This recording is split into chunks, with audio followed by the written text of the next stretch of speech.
आरोग्य हाच सुद्धा दागिना आणि या निरोगी आरोग्यासाठी पोषक आहार किती योग्य असावा आणि पाणी किती प्रमाणात प्यावं.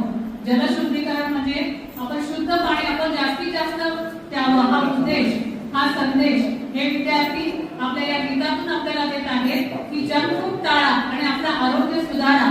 असाच काहीसा संदेश हे आपले इयत्ता 4थीचे विद्यार्थी आपल्या या समूह गीतातून देत आहेत. यांच्या गीताला साथ दिलेली आहे इयत्ता 3रीचा विद्यार्थी श्रेयस मुसळकर आणि हे गीत बसवलेलं आहे आपल्या शाळेतील शिक्षिका